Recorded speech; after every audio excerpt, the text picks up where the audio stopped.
By Monday, her board seat is ours. By Friday, she'll be voting herself out. By next quarter, Valor Tech belongs to the Cross family. That's what I heard my new husband say. 3 hours after we said our vows. 3 hours after I promised him everything.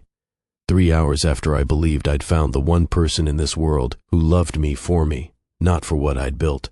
I was standing behind a curtain in our honeymoon villa in Santorini, holding my breath so hard I thought my lungs would collapse. My hand was pressed against my mouth. My wedding dress, this beautiful silk thing that cost more than most people's cars, was bunched up around my knees because I'd been hiding like a child playing a game. Except this wasn't a game anymore. Julian's voice continued, cold and calculated, nothing like the warm tone he'd used when he whispered his vows to me just hours before. And she trusts you with everything? That was his father, Richard Cross, the man who toasted to our happiness at dinner, the man who'd called me daughter. Completely, Julian replied. She actually showed me the access protocols for the master server last week, said she wanted me to understand her world. They laughed. Both of them laughed. Have you ever trusted someone so completely that you ignored every single warning sign? Have you ever loved someone so deeply that you mistook their research for intuition, their strategy for spontaneity? I did, and on what was supposed to be the happiest night of my life, I discovered that the man I married saw me as a corporate asset to be captured, not a woman to be loved.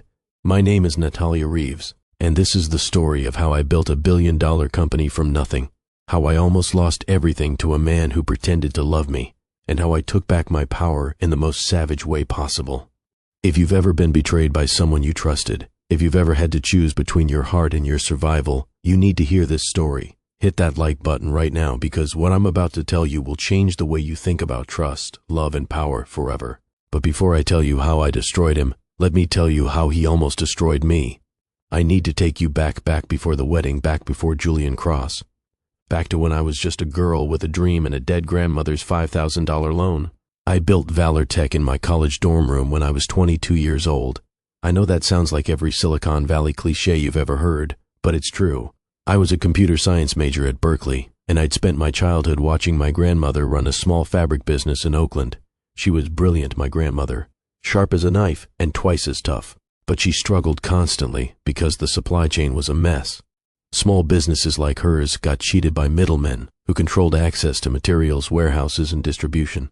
I watched her negotiate with men who smiled to her face and robbed her behind her back. I watched her stay up late doing calculations, trying to figure out how to compete with companies that had resources she'd never have. And I watched her build something anyway, through sheer force of will. She died when I was 21, left me $5,000 and a note that said, "Build something they can't take from you." So I did. I created an AI-driven logistics platform that allowed small businesses to access the same supply chain efficiency as major corporations. It leveled the playing field. It gave people like my grandmother a fighting chance, and within 2 years I had 300 clients. Within 4 years I had venture capital knocking on my door. Within 6 years, Valor Tech was valued at $1.2 billion, and I was on the cover of Forbes 30 Under 30. I had built something extraordinary. But here's what nobody tells you about building an empire when you're young and female. You become a target, not just for competitors, for predators. Success made me powerful. It also made me desperately lonely.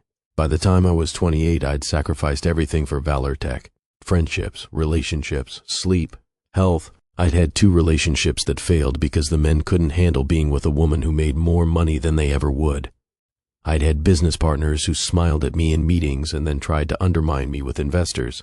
I'd learned to be suspicious of everyone. And then I met Julian Cross. It was 14 months before our wedding. TechCrunch conference in Dubai. I was scheduled to speak on a panel about AI ethics and I was exhausted. I'd flown in from Singapore after closing a deal, hadn't slept in 36 hours and was running on espresso and adrenaline. I was standing alone in the speaker lounge reviewing my notes when someone said, "You look like you're preparing for war, not a panel discussion." I looked up. Tall man, maybe 34, dark hair, expensive suit that somehow didn't look try-hard, and eyes that actually seemed interested rather than calculating. That was my first impression of Julian Cross. He seemed different. "War is accurate," I said. "People ask me about ethics when what they really want is permission to cut corners." He smiled. Not the practiced smile I was used to from venture capitalists, something that seemed genuine. "So you're the one who makes them feel guilty? I'm the one who reminds them that technology isn't neutral. It amplifies whoever's using it. Good people or bad people. That's the choice. He extended his hand. Julian Cross. And before you ask, I'm not here to pitch you on funding or partnerships. I'm just here because I'm curious about the people building the future. We talked for 45 minutes. He asked about my grandmother, about why I'd started Valor Tech, about what scared me most about scaling. He didn't ask about valuation. He didn't ask about my cap table. He didn't ask about acquisition interest. He asked about me. And God help me, I fell for it. Over the next 3 months, Julian pursued me carefully, not aggressively, thoughtfully. He'd text me articles he thought I'd find interesting. He'd remember details from conversations we'd had weeks before. When I mentioned I missed my grandmother's cooking, he found a recipe for her favorite dish and tried to make it himself. It was terrible, but the gesture landed exactly the way he intended. He made me feel seen. After years of being viewed as a CEO, a valuation, a potential acquisition target, Julian Cross made me feel like a woman someone actually wanted to know. My best friend Maya, who's also my CTO, warned me early on. Natalia, she said one night over drinks, this guy appeared right when you hit unicorn status. Doesn't that feel convenient? I should have listened. I should have paid attention to the timeline. But I was tired of being suspicious. I was tired of treating every connection like a potential threat. I wanted to believe someone could love me without an agenda. 6 months after we met, Julian proposed. He did it at the location where my grandmother's fabric shop used to be before it was torn down for development. He'd researched it somehow, found the exact spot, got down on one knee in front of this ugly strip mall and said, "Your grandmother built something beautiful here. I want to help you build something beautiful everywhere." I said yes before he finished the sentence. We planned a small wedding, 40 people, Santorini, cliffside ceremony at sunset. I wanted intimate, meaningful, far from the tech world circus. Julian agreed immediately. In fact, he suggested it. Keep it about us, he'd said, not about the optics. Looking back, I realized he wanted small because it was easier to control, fewer witnesses, fewer people who might ask uncomfortable questions.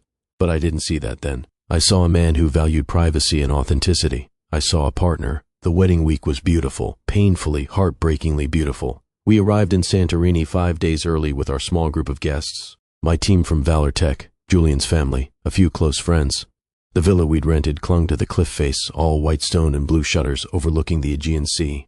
Julian's father, Richard Cross, was charming. His sister, Adrienne, was warm and welcoming. They folded me into their family, like I'd always belonged there. Richard toasted me at the rehearsal dinner with tears in his eyes, talking about how his son had finally found someone worthy of him.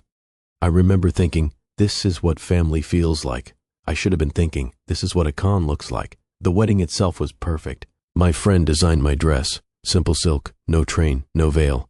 I wanted to look like myself, not like someone playing bride.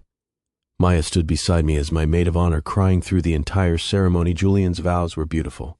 Everything I am, everything I'll become, is devoted to you. You've taught me that success means nothing without someone to share it with. I believed every word. We took photos as the sun set over the caldera. We danced to a string quartet. We ate dinner under lights strung between olive trees. At midnight, Julian whispered that he needed to handle something quick with his father before we went to the villa. "Business thing," he said. 10 minutes, I promise." "Go ahead," I told him. "I'll meet you there." That's when my friend Simone grabbed me. She'd had too much wine and was feeling playful. "Hide from him," she said, laughing. "When he gets to the villa, surprise him. My cousin did it on her wedding night and they still laugh about it." It seemed harmless, sweet, the kind of silly thing you do when you're young and in love and drunk on happiness. So I went ahead to the villa. Our private suite was split into 2 sections, the main bedroom with floor-to-ceiling windows overlooking the sea, and a smaller study off to the side, separated by a heavy wooden door. I slipped into the study thinking I'd wait until I heard Julian come in, then jump out and surprise him. The study had these long curtains, heavy fabric, floor-length, cream-colored. I stepped behind one near the window, giggling to myself about how ridiculous I was being. I heard the suite door open maybe 5 minutes later, heard Julian's voice, but he wasn't alone. I was about to step out and reveal myself when I heard his father speak. "How much access do you have now that you're legally bound?" I froze. Something in Richard's tone was wrong. This wasn't casual conversation, this was business. "Enough," Julian replied. His voice was different, colder. "As her spouse, I have legitimate grounds to request board transparency.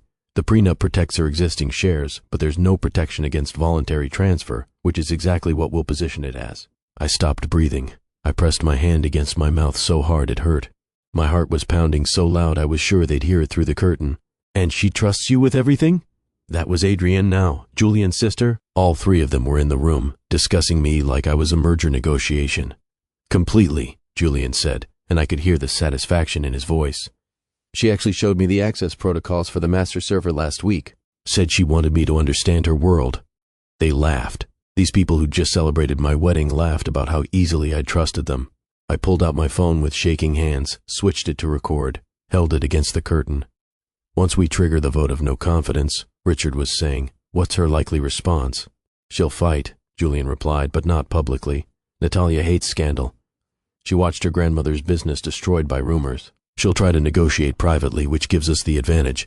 By the time she realizes we've locked her out, the restructuring will be complete." "What about Maya Chen?" Adrienne asked. "She's loyal." "Already handled," Julian said. "I've been building relationships with 3 other board members. When the vote comes, Maya will be outnumbered. Natalia will lose 5-2. My legs nearly gave out." He'd been planning this, planning it while he held my hand, while he whispered that he loved me, while he stood at an altar and promised me forever. "And if she contests the marriage?" Richard asked. "Claims coercion?" "There's no evidence of coercion," Julian replied, and his voice was so calm, so assured. 300 witnesses just watched her marry me voluntarily. Every text, every email shows a loving relationship, and if she tries to create drama, we have documentation of her stress-related medication from when her grandmother died.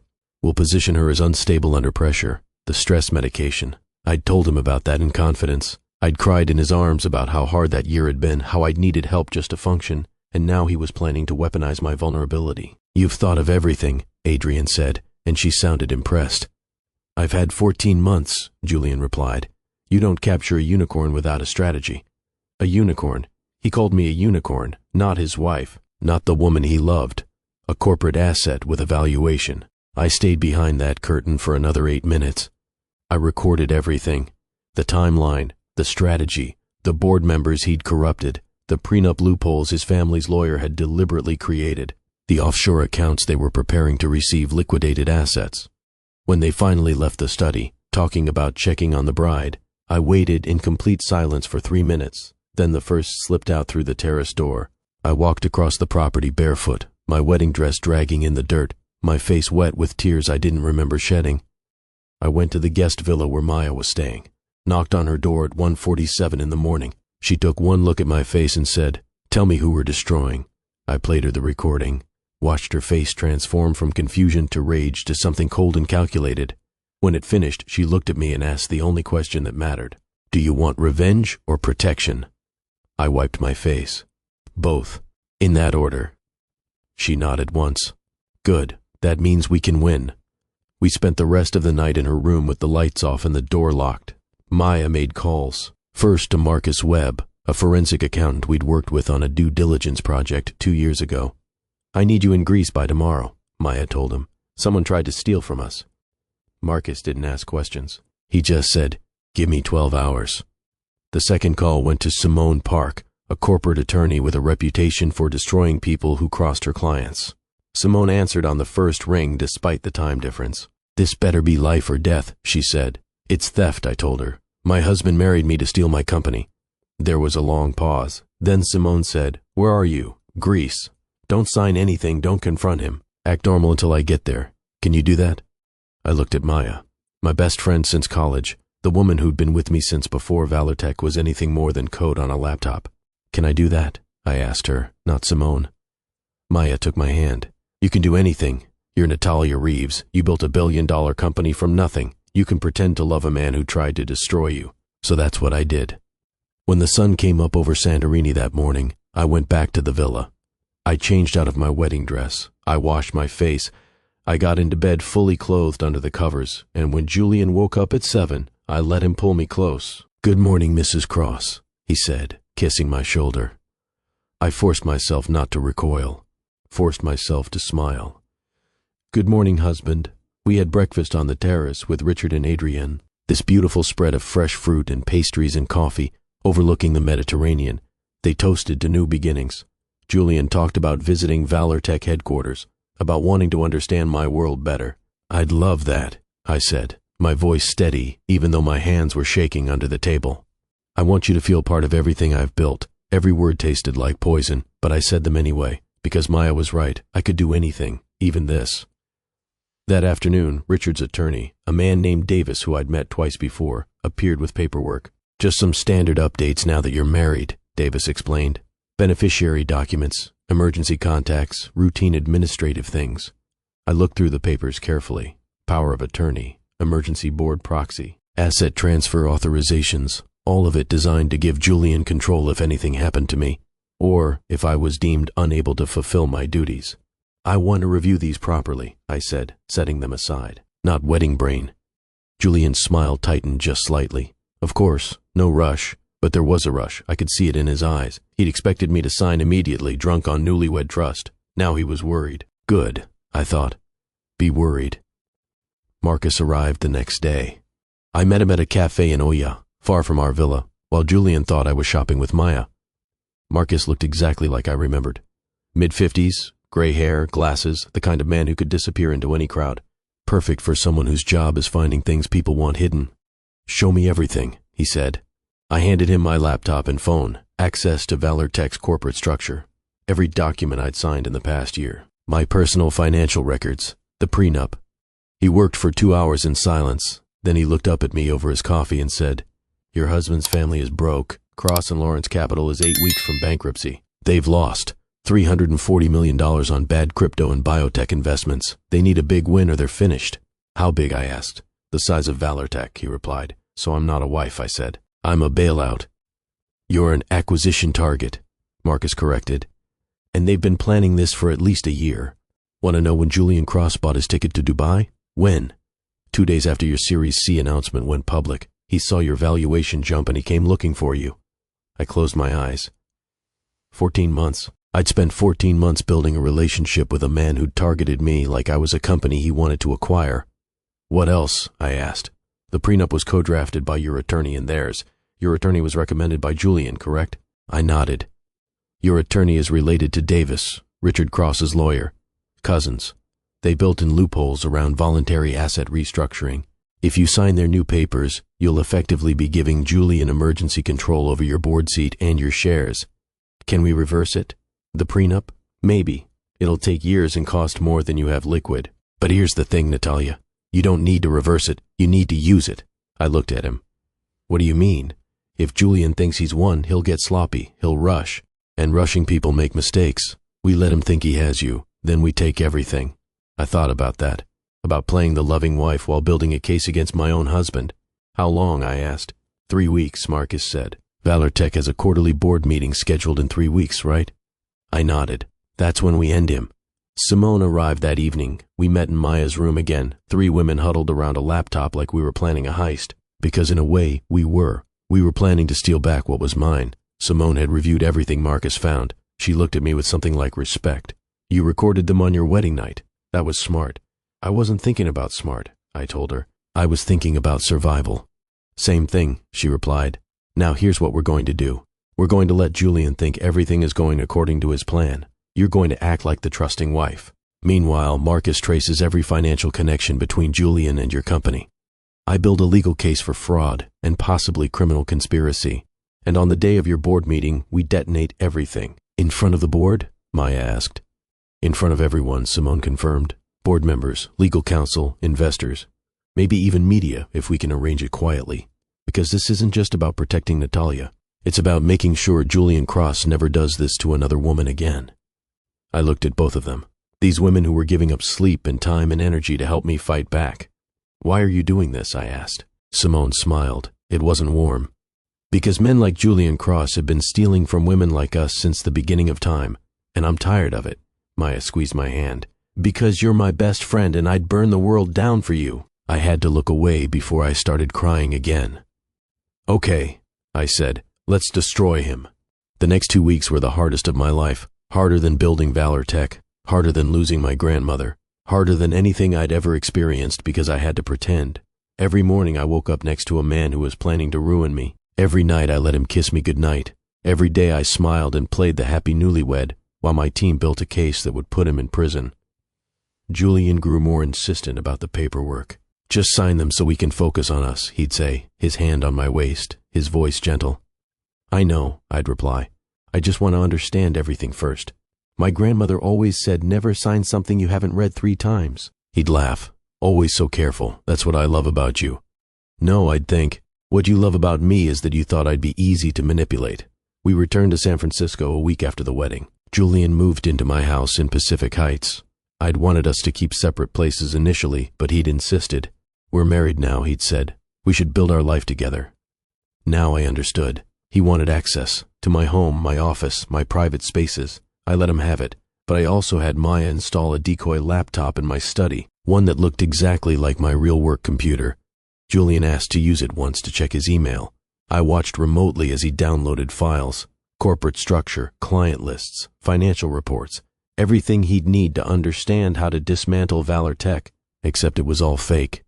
Carefully crafted false information designed to make him think he understood my business. He took the bait. Maya and I watched from her apartment as he emailed the documents to his father. Got full access to her systems, the email said. She doesn't suspect anything. Meanwhile, Marcus was tracing money. He found Julian's $2 million personal loan, taken out 2 weeks before the proposal.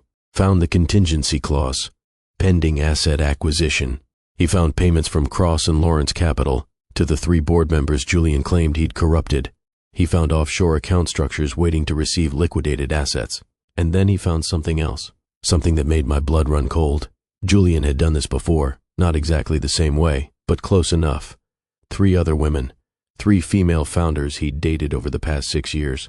2 had sold their companies at a loss after their relationships with Julian ended. 1 had disappeared from the tech world entirely.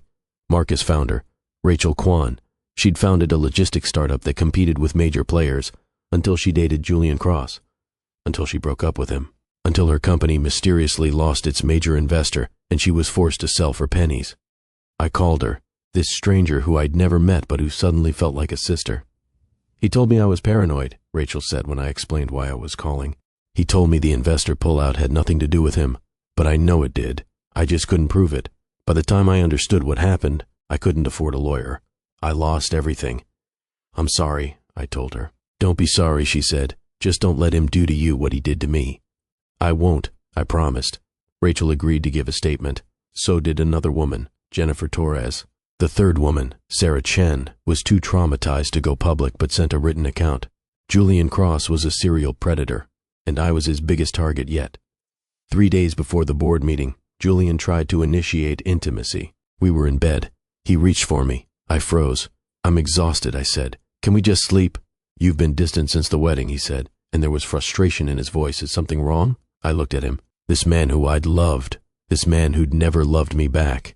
Do you love me, Julian? I asked. He didn't even hesitate. How can you even ask that? You're my entire world. I'm not your world, I thought. I'm your acquisition target, your bailout, your path to saving your father's failed company. But I said, I'm sorry. I'm just tired. The wedding, coming back to work, all of it. He kissed my forehead. It's okay. We have all the time in the world. Except we didn't. We had 3 days. The night before the board meeting, I couldn't sleep. I got up at 3 in the morning and walked through my house. This beautiful space I'd bought with my own money, that I'd decorated myself, that represented everything I'd built from nothing. Julian was sleeping peacefully in my bed, dreaming probably about the fortune he was about to steal. I went to my study, the real one, not the one with the decoy laptop. I opened my safe and pulled out the watch my grandmother had left me.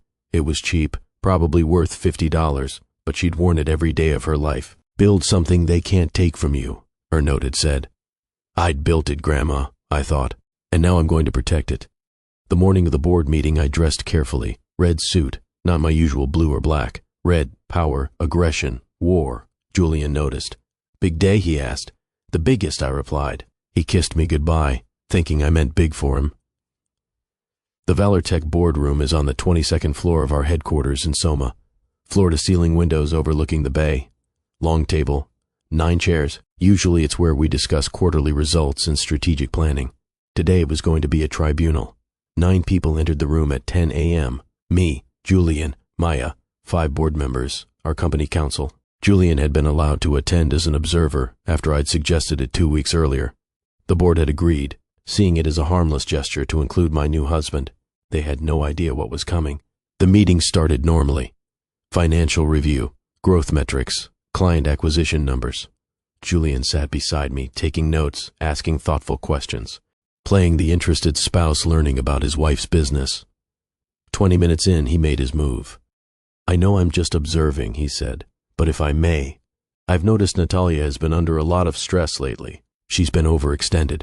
Perhaps it would be helpful to discuss delegating some of her operational duties, bringing in additional executive support to take pressure off." This was his opening. The beginning of positioning me as incapable, as needing help, as someone who should step back.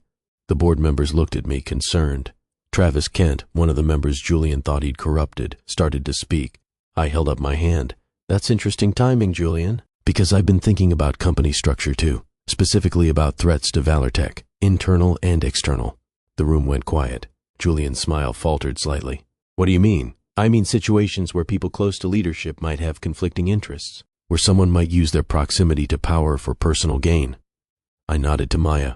She pressed a button on her laptop. The screen at the end of the room lit up. The first slide appeared. Corporate espionage and fraud, a case study. Julian stood. "Natalia, what is this?" "This is the truth," I said. "Sit down." He didn't sit. He looked at his father's lawyer, Davis, who was present as legal counsel. "Davis, what is happening?" "I'm about to show everyone what you did," I said. "To me, to this company, to 3 other women before me." The second slide appeared. A timeline. Julian Cross first contacts Natalia Reeves, 2 days after Series C announcement. The third slide. Cross and Lawrence Capital financial collapse, $340 million in losses. The fourth slide. Audio file, wedding night, Santorini, Greece. Julian's face went white. "You're lying." I pressed play. His voice filled the room. "By Monday, her board seat is ours. By Friday, she'll be voting herself out. By next quarter, Valortech belongs to the Cross family." Someone gasped. I think it was Priya Sharma, one of the board members. The recording continued. "You don't capture a unicorn without a strategy." I let it play for 3 minutes, long enough for everyone to understand exactly what Julian had done. Then I stopped it. "I have 8 minutes of this," I said, "but I think 3 is enough for you to understand what my husband was planning." "This is edited," Julian said desperately. "This is out of context. This is entrapment." Marcus Webb stood up from where he'd been sitting in the back of the room. "I'm Marcus Webb, forensic accountant. I've spent the last 3 weeks analyzing every financial connection between Julian Cross and this company. Would you like me to present my findings?" Julian looked like he might be sick. Marcus didn't wait for an answer. He pulled up his own presentation. Slide after slide of evidence. The $2 million loan. The payments to board members. The offshore accounts. The prenup loopholes. The decoy documents Julian had stolen from my laptop. Then Simone Park stood. "I'm Simone Park, attorney representing Ms. Reeves. I have statements from 3 other women whom Mr. Cross targeted in similar schemes. Rachel Kwan, Jennifer Torres, and Sarah Chen. All female founders, all manipulated, all financially damaged by their relationships with Julian Cross." The screen changed. Rachel appeared via video call. She looked nervous but determined. "Julian Cross destroyed my company and my reputation when I refused to give him board control. Don't let him do it to Natalia." I watched Julian as he realized he'd lost, watched his charm evaporate, watched him transform from the warm man I'd married into something cold and desperate. "This is insane," he said. "Natalia, you're my wife. Everything I did was to protect you, to help build our future." "Our future?" I stood up. "Julian, we don't have a future. We barely had a present. Because this entire marriage was a fraud. You targeted me, you studied me, you exploited my grief and my loneliness, and you tried to steal everything my grandmother left me to build." Simone placed a document on the table. "Annulment petition," she announced. "Fraud vitiates all consent. The marriage is void." Julian slammed his hand on the table. "You can't do this. I'm your husband. Half of everything you have is mine." "Actually," Simone said calmly, "half of nothing is still nothing." "Because fraud invalidates the marriage contract, which means you have no spousal rights to anything." Maya stood. "And that decoy laptop you stole files from? We tracked every download, every email. You committed felony corporate espionage. On camera, with digital fingerprints." The door to the conference room opened. 2 people entered. FBI agents, white-collar crime division. "Julian Cross," one of them said. "You're under arrest on suspicion of conspiracy to commit fraud, attempted corporate espionage, and identity theft." Julian looked at me. His face was a mixture of rage and disbelief. "You'll regret this." I held his gaze. The only thing I regret is not seeing you clearly from the start, but I see you now, and so does everyone else. They let him out in handcuffs. The room was silent. I turned to face my board. I apologize for the drama, I said, but I needed you all to understand the threat we just avoided. Julian Cross and his family targeted ValorTech. They corrupted members of this board. They planned to force me out of my own company. This ends today. This story isn't over yet, not even close. But I need to know you're still with me. If you've watched this far, drop a comment right now telling me what you would have done in my position. And hit that subscribe button, because the second half of this story is even more intense. We're talking legal battles, public exposure, and the moment I finally took back every single thing Julian tried to steal. Don't go anywhere. Part 2 is coming and you will not want to miss it. Travis Kent was the first to speak after Julian was let out. He looked shaken. Natalia, I owe you an apology. Julian approached me 3 months ago, said he was concerned about you burning out, suggested he could provide strategic support if he had more insight into board matters. I thought I was helping.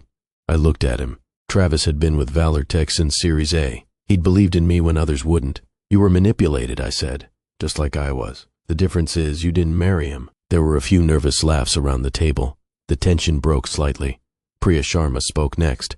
What do we do now? Is ValorTech legally exposed? Can the Cross family come after us? Simone answered that one. The Cross family has no legal standing. Their assets are frozen pending criminal investigation.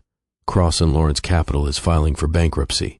Any attempt they make to sue ValorTech will be dismissed immediately. You're protected. What about Julian's access to company information? Asked another board member, David Lynn. He had our financial reports, client lists, strategic plans, Maya responded. Everything he accessed was fake. We fed him false information through a decoy system. He has nothing real. David's eyes widened. You set a trap. We protected what's ours, Maya corrected. I stood up. I need you all to understand something. I didn't handle this publicly because I wanted drama. I did it because Julian Cross is a serial predator. He's done this to other women, other founders, and he would have kept doing it if someone didn't stop him. I'm stopping him, not just for me, for every woman who comes after me. The room was quiet for a moment. Then Priya started clapping, slowly at first. Then the others joined. Even Travis, who looked like he might cry from shame. I didn't want applause. I wanted this to be over. But I nodded acknowledgement and sat back down. We have a company to run, I said, and we just proved that ValorTech doesn't break under pressure. So let's get back to work. The rest of the board meeting was surreal. We discussed quarterly targets and product development like we hadn't just had someone arrested. Like my marriage hadn't just exploded in front of 9 witnesses, like everything was normal. But nothing was normal, and it wouldn't be for a very long time. The story broke that afternoon. Someone at the board meeting, probably Travis out of guilt, leaked it to a tech journalist. By 3 p.m. it was everywhere. Tech CEO exposes husband's fraud scheme during board meeting, Silicon Valley's most shocking betrayal, how Natalia Reeves turned her wedding night into evidence. My phone exploded, messages, calls, interview requests, support, criticism, everything all at once. Maya shut down my social media accounts temporarily. You don't need to see this right now, she said, but I did see it, because I couldn't help myself. I scrolled through Twitter on my laptop while sitting in my office, door locked, lights off. The response was overwhelming, mostly supportive. Women sharing their own stories of being manipulated. Men expressing shock and solidarity. Other founders reaching out to say they'd had similar experiences with Julian or his father. But there was also the other kind of response, the kind that made my stomach hurt. Why did she marry him if she didn't know him? She must have suspected something. She's a CEO, she should have been smarter. This seems like a publicity stunt. That last one hurt the most. The idea that I'd orchestrated my own humiliation for attention. That I'd married someone who tried to destroy me just so I could have a dramatic story. I wanted to scream at those people. I wanted to explain that manipulation isn't obvious. That predators are professionals. That I'd been careful and smart and cautious and it still happened because Julian was better at lying than I was at detecting lies. Instead, I posted one thing. A thread on Twitter from my professional account, to everyone asking why I didn't see it. Manipulators are professionals. They study you. They mirror you. They make you feel crazy for questioning them. I'm not ashamed I trusted someone. I'm proud I was smart enough to protect myself when I learned the truth. I posted it and closed my laptop.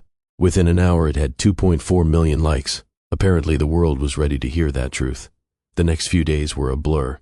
The FBI investigation expanded. They arrested Richard Cross on conspiracy charges. Adrienne, Julian's sister, immediately offered to testify against both of them in exchange for immunity. Family loyalty evaporated fast when prison became real. Julian's lawyer tried to negotiate.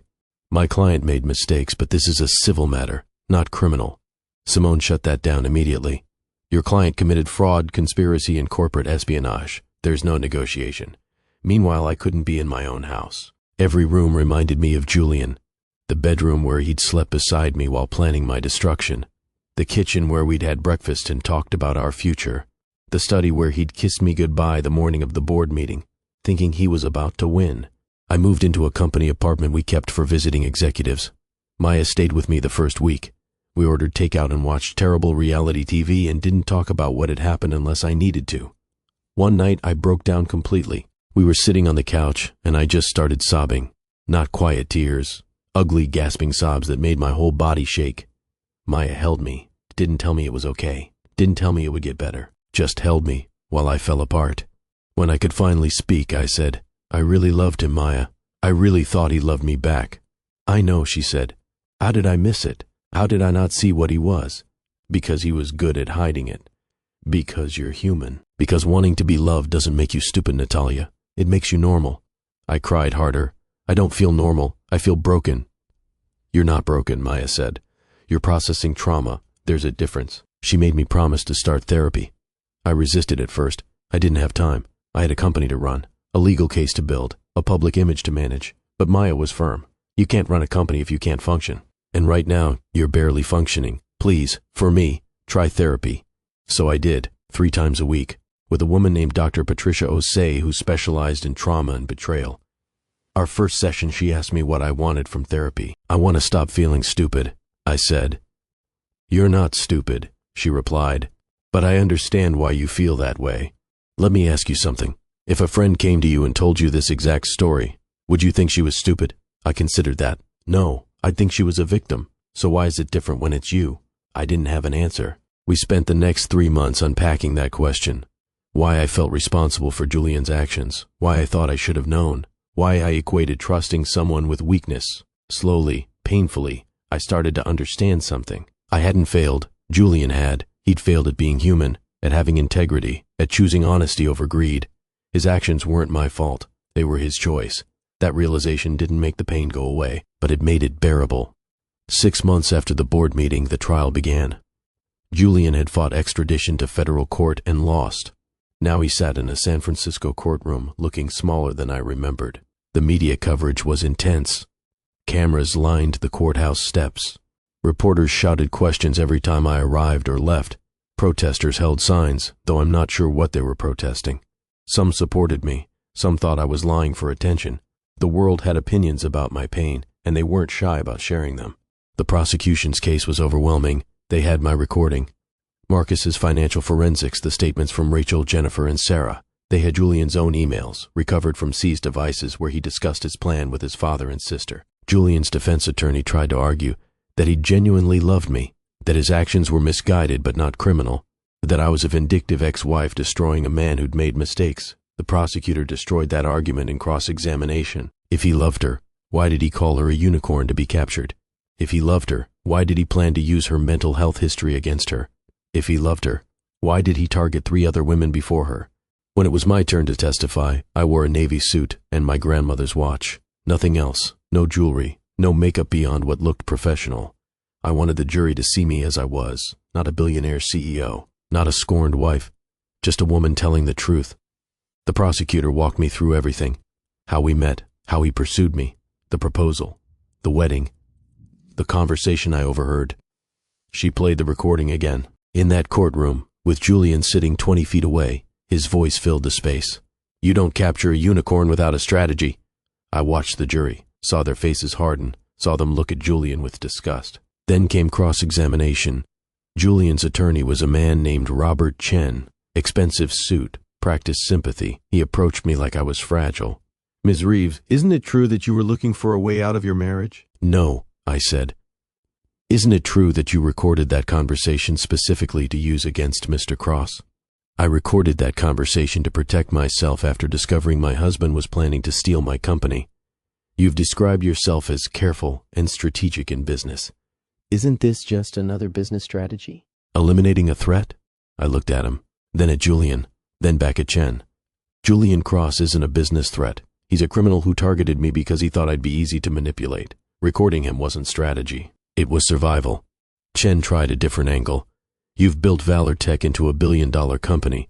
You're clearly intelligent and capable. How did you not see what Mr. Cross was allegedly doing?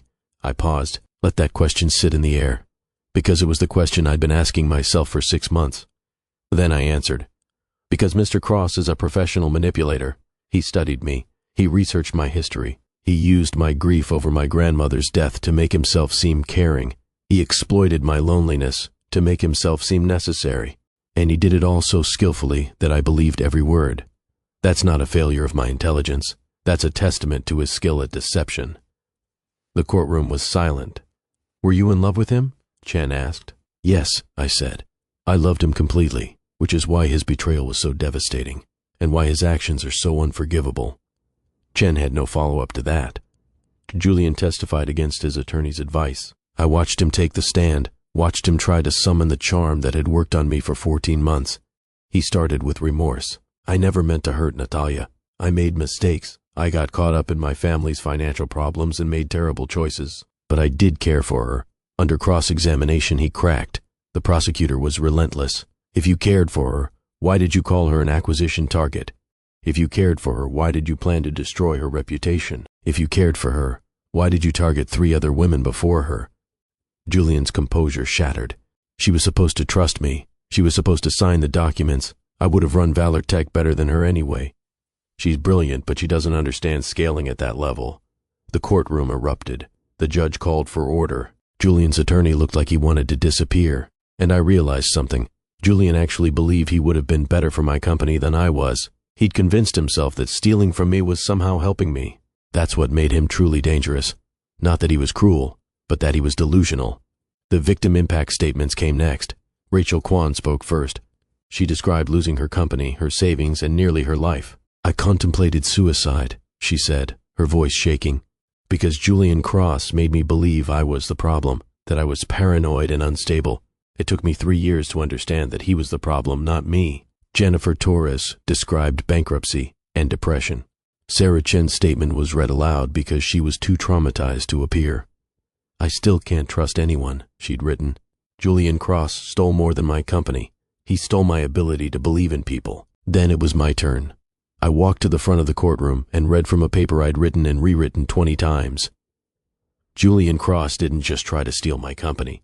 He tried to steal my grandmother's legacy. He tried to steal my identity. He tried to make me doubt my own judgment. And he almost succeeded. I spent 6 months wondering how I'd been so stupid, so blind, so naive. But I'm standing here today not as his victim, but as evidence that women can fight back and win. Julian Cross thought I'd be easy to break. He was wrong. I folded the paper and looked directly at him. You lose, I said. The jury deliberated for 6 hours. When they returned, the verdict was unanimous. Guilty on all counts, conspiracy to commit fraud, attempted corporate espionage, wire fraud, identity theft. Julian showed no emotion as the verdict was read. His father, Richard, who was being tried separately, wept in the gallery. Sentencing came 2 weeks later. 8 years federal prison. $12 million in restitution to me and the other victims. Lifetime ban from serving on corporate boards. The judge, a woman named Margaret Thornton, looked at Julian before delivering the sentence. Mr. Cross, you are an educated man from a privileged background. You had every advantage. And you chose to use those advantages to prey on women who worked harder than you ever did. You are not the victim of circumstance. You are the architect of your own destruction. I hope you use the next 8 years to understand the difference. Julian was let out. He looked at me one last time. You'll regret this, he said. Judge Thornton heard him. Add 6 months for threatening a witness, she said. Julian's face went white. He was escorted out and I never saw him again. Outside the courthouse, reporters swarmed. I made one statement.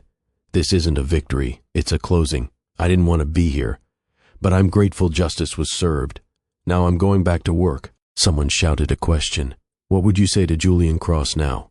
I stopped, turned back to the cameras. Nothing. I've said everything that matters. He doesn't get any more of my words. Then I got in the car and went home. Except I didn't have a home anymore. Not really. I'd sold the Pacific Heights house while the trial was happening. Too many memories. Too much Julian. I bought a loft in Hayes Valley instead. Modernist. Clean lines, floor-to-ceiling windows. I decorated it myself. Every choice was deliberate. Every piece of furniture was mine. No compromises. No joint decisions. Just me, building a space that felt safe. It took 3 months before I could sleep through the night there. But eventually, it became home. Valor Tech thrived in ways I didn't expect. The publicity around the trial, while painful personally, positioned us as a company with integrity. Companies wanted to work with us. Investors wanted to fund us. Talent wanted to join us. Within a year of Julian's arrest, our valuation hit $2.8 billion. We expanded into European markets. We acquired 2 competitors. We launched a new AI platform that revolutionized last-mile delivery. And I created the Valor Tech Foundation, a nonprofit dedicated to helping women founders protect themselves from exactly what happened to me. We offered free legal reviews. We maintained a database of predatory investors, though we had to be careful about how we worded it to avoid lawsuits. We provided mentorship and resources. In the first year, we helped 200 women. In the second year, 500. The stories they told me were heartbreaking. So many women had experienced versions of what I'd gone through. So many had lost companies or savings or years of their lives to men who saw them as opportunities rather than people. I couldn't save everyone, but I could create a system that made it harder for predators to win. I was invited to speak at conferences. At first I declined. I didn't want to be known as the CEO who got betrayed. I wanted to be known for Valor Tech's innovations, not my personal trauma. But Maya convinced me otherwise. Your story helps people, she said. It gives women permission to fight back. That's worth more than your ego. So I started accepting speaking engagements. The first was at TechCrunch Disrupt, 3 years after my wedding night. The topic was the business of trust, protecting your company without becoming paranoid. Standing room only, over 1,000 people in the audience. I was terrified. I started by telling my story, not all of it, but enough. And then I pivoted to practical advice. How to structure contracts to protect yourself. How to separate personal and professional relationships. How to trust people while still verifying. How to recognize manipulation tactics. The most important thing I learned, I said near the end, is that trust isn't naive. Blind trust is. There's a difference. Trust people who respect your boundaries, who celebrate your wins without claiming credit, who question your ideas without diminishing them, and document everything, not because you're paranoid, but because you're smart. The standing ovation lasted 3 minutes. Afterward, dozens of women approached me, some crying, some angry, all grateful. One young woman, maybe 24, reminded me of myself. Her name was Sophia Ruiz. She just raised her Series A and was terrified of making the same mistakes I had. How do you know who to trust? She asked. I thought about that. You trust people who earn it over time, who show consistency between their words and actions, who don't rush you. And you protect yourself regardless, because protection isn't about doubting good people, it's about stopping bad ones. Sophia became one of my mentees. I took on 3 personally. Taught them everything I'd learned the hard way, watched them build companies with better foundations than I'd had. One afternoon, 2 years after the trial, I was working in my office when my assistant told me someone was in the lobby asking to see me. No appointment. Said it was personal. Who is it? I asked. She said her name is Adrienne Cross. My first instinct was to have security remove her, Julian's sister, the woman who'd participated in planning my destruction, the woman who'd only testified against her family to save herself. But curiosity won. Send her up, I said, but stay within earshot. Adrienne looked different than I remembered. Thinner, less polished. She walked into my office like she was approaching a lion. Thank you for seeing me, she said. I didn't respond, just waited. I know I don't have the right to be here. I know what my family did to you was unforgivable. I testified against Julian because I was scared of going to prison, but I should have done it because it was right. I leaned back in my chair. Why are you here, Adrienne? She took a breath. I wanted you to know that you didn't just save yourself. You saved me, too. I watched my father turn my brother into something monstrous, and I helped because I was too weak to stop it. Seeing you fight back, seeing you win, it showed me that I didn't have to be that person. I'm in therapy now. I'm building a business that isn't based on stealing from other people. I'm trying to be better. That's good, I said. But it doesn't change what you did. I know. I'm not asking for forgiveness. I just needed you to know that you changed my life, even if I was on the wrong side of it. I studied her, looked for signs of manipulation, of another angle, but I only saw genuine shame. I can't forgive you yet, I said. Maybe I never will, but I appreciate you telling me. That's more than I deserve, she said. Probably, but it's what I'm capable of giving. She nodded and left. I never saw her again, but I thought about that conversation for weeks afterward. Maya asked me why I'd even spoken to her. You didn't owe her anything. I know, I said, but I'm not defined by what they did to me. I'm defined by how I responded.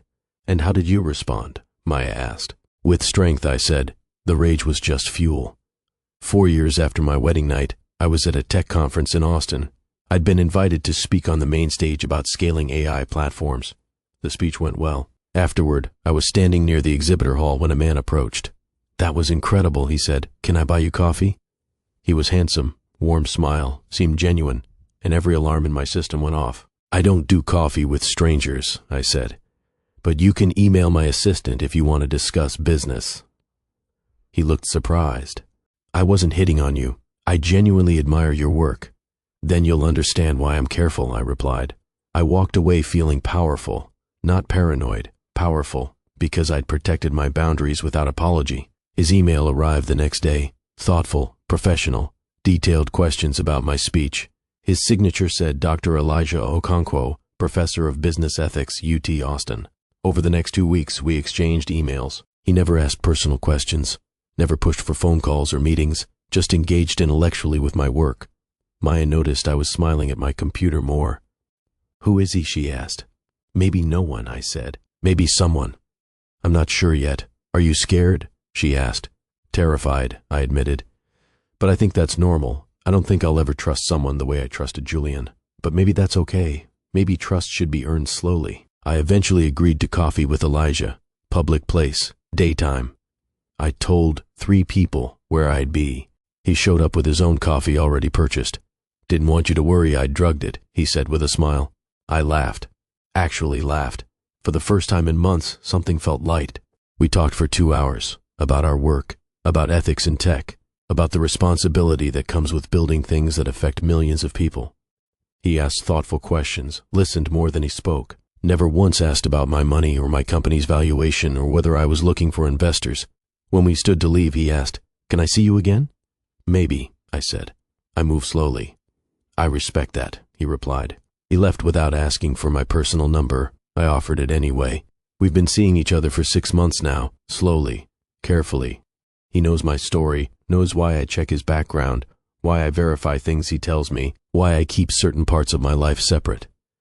And he's never once made me feel bad for protecting myself. I don't know if I'll fall in love again. I don't know if this relationship will last, but I know I'm capable of being open to someone, and that's enough for now. 5 years after my wedding night, Valor Tech went public. $4.2 billion valuation. I rang the opening bell at NASDAQ with Maya beside me as COO. Our leadership team was 40% women. Intentional, deliberate, protected. The company had become known not just for innovation, but for having the strongest corporate governance in tech. Other companies studied our policies. Business schools taught case studies about how we'd protected ourselves from internal threats. The interview requests for the IPO were overwhelming. I agreed to one, 60 Minutes, a sit-down that would air the night after we went public. The interviewer was a woman named Diane Chen. She was respectful but direct. 5 years ago, you exposed one of tech's biggest frauds. How did that shape Valor Tech? It taught us that trust has to be earned and verified, I said. We have systems now.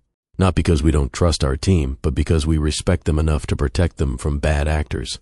Do you regret marrying Julian Cross? I paused. Let myself really think about the answer. I regret that he was capable of what he did, but I don't regret learning that I was capable of fighting back. Would you have built all of this without that experience? I'd have built something, I said. But this, I gestured around, was built by a woman who knows her worth and won't compromise it. That woman was forged in that closet on my wedding night. Diane leaned forward. What would you say to women watching who might be in similar situations? I looked directly at the camera. Document everything. Trust your instincts. Build your team. Protect what you've built. And remember that the people who underestimate you are giving you the greatest advantage. They'll never see you coming. The interview went viral, not because of the drama, because of that last line. The Valor Tech Foundation celebrated its 500th founder supported with an event at the San Francisco Museum of Modern Art. 300 women attended. Founders, attorneys, survivors. Maya organized the whole thing. I gave a speech near the end of the night. I was told my story was too painful to be empowering, I said, too angry to be inspiring, too complicated to be a fairy tale. But fairy tales are lies. Real stories have mess and fury and fear. Real stories have women who cry and rage and still show up. This foundation exists because I refuse to be ashamed of what happened to me, and I refuse to let it happen to anyone else without a fight. The standing ovation lasted so long I started crying. Rachel Kwan spoke after me. 5 years ago, I thought my story ended with Julian Cross. Natalia showed me it was just beginning. She announced her new venture, Transparent Capital, a VC firm built on radical founder protections, $200 million first fund. We're investing in women, she said, and we're doing it right. Sophia, my former mentee, approached me later that night. I signed my first term sheet today, she said. Congratulations, I replied. The investor tried to change terms at the last second. I walked away. I smiled. How did it feel? Powerful, she said. That's the whole point. A journalist cornered me near the end of the event. Inevitable question. Julian Cross was released from prison last month. Have you had any contact? No, I said, and I don't intend to. Does he still occupy space in your mind? He occupies space in my story. That's not the same thing. If you could say one thing to him now, what would it be? I thought about that, considered all the things I could say, all the anger I still carried, all the pain that would never fully heal. Thank you for underestimating me, I said finally. It was the last mistake you made with me, and the best gift you could have given my future. That night, alone in my office on the 30th floor, I looked out at the city lights and thought about the woman I'd been 5 years ago, hiding behind a curtain, heartbreaking, world exploding. She saved us both, I thought. I pulled out my journal and wrote something I'd been composing in my head for months, a letter to my younger self. Dear 29-year-old Natalia, hiding in that villa in Santorini, in a few hours your life will explode. You'll wonder if you'll survive. You will. You'll wonder if you can trust anyone again. You can, but you'll be smarter about it. You'll wonder if you're too damaged to love. You're not. You're just more careful. That man you married will take a lot from you. Your innocence, your blind faith, your comfortable ignorance. But he can't take what matters, your mind, your vision, your grandmother's legacy, your right to fight back. You're about to become someone you don't recognize. She's fierce. She's guarded. She's exhausted. She's also unstoppable. And 5 years from now, you'll stand at the NASDAQ and realize he didn't break you. He revealed you. The woman you're about to become is someone I'm proud to be. Love, future Natalia. I closed the journal and looked at my grandmother's watch. 9:47 p.m. Late enough that I should go home. But I sat there a few minutes longer, letting the silence settle. My phone buzzed. Text from Elijah. Saw your interview. You were brilliant. Proud of you. I smiled and typed back. Thank you. See you tomorrow? His response came immediately. Always. 6 months later, I did something I never thought I'd do again. I got married. Small ceremony. 12 people. Courthouse. Lunch afterward. Nothing like the Santorini wedding, with its sunset and string quartet and 300 witnesses. This time, I wanted small because I wanted real. Maya was my maid of honor. Again. Are you sure? She asked while we waited. No, I said. But I'm sure I want to try. And I'm sure I'll protect myself if I'm wrong. That's growth, Maya said. Elijah's vows were different than Julian's had been. I promise to love you. I also promise to earn your trust every single day. I know what it cost you to get here. I won't waste that gift. My vows were different too. I promise to love you. I also promise to protect myself. Those things aren't contradictory. I promise to trust you. I also promise to verify. That's not suspicion, it's wisdom. I promise to build a life with you. I also promise never to lose myself in the process. Elijah smiled. I promise to earn every day the trust you're giving me now. And I promise never to ask you to dim your light. We left the courthouse as husband and wife. No honeymoon in Greece. No elaborate reception. Just lunch at our favorite restaurant with the people who mattered most. Is it different this time? Maya asked me quietly, while Elijah was talking to his brother. Everything is different, I said. I'm different. I don't know if this marriage will last. I hope it will, but I know I'll survive if it doesn't. That's the real happy ending, Maya said. I looked at her. There is no ending. There's just forward. had approached me a year earlier about doing a documentary. At first, I'd refused. "I'm not interested in being a victim on camera," I'd said. "What if you're not the victim?" she'd replied. "What if you're the hero?" I'd agreed on one condition: we include the other women. Rachel, Jennifer, Sarah. This isn't just my story. The documentary premiered at Sundance. It was called Captured. It won the Emmy for Outstanding Business and Economic Documentary. In the final scene, I'm sitting in my office looking at the camera. If you're watching this because something similar happened to you, I say, I need you to hear this. It wasn't your fault. Manipulators are professionals. They study you. They exploit your best qualities, your trust, your hope, your love. But you're still here.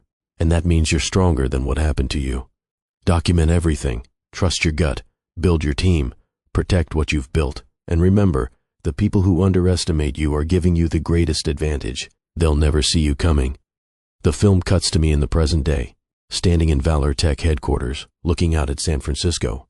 My phone rings. It's Sophia with good news about her Series B. I smile. "Tell me everything." Freeze frame. Then text appears on screen. Natalia Reeves continues to run Valor Tech, valued at over $5 billion. She has helped 800 women founders protect their businesses. Julian Cross completed his sentence and has not returned to the tech industry. Rachel Kwan's Transparent Capital has invested in 53 women-led startups. This story is based on real events. Names and details have been changed. I've been asked 1,000 times what the moral of my story is, what the lesson is, what people should take away from it. Here's what I tell them. You can't control whether someone will try to hurt you. You can only control whether they succeed.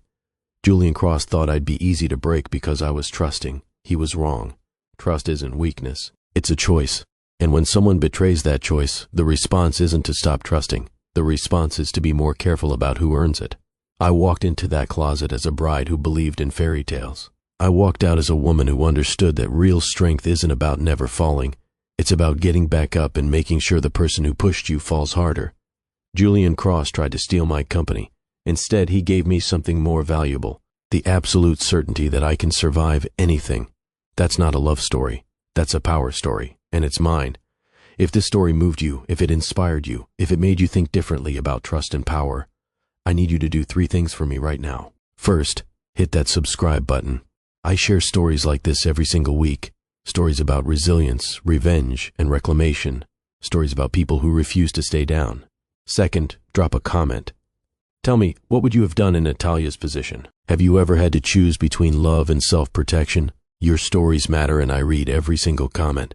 Third, share this video. Someone in your life needs to hear this story. Someone needs to know they're not alone. Someone needs permission to fight back. Remember, trust isn't weakness, but blind trust is. Know the difference. Protect what you build, and never let anyone mistake your kindness for an opportunity. I'm Mr. Brad, and I'll see you in the next story. Until then, protect your empire, protect your heart, and always, always keep your eyes open. Because the most dangerous people are the ones who make you want to close them.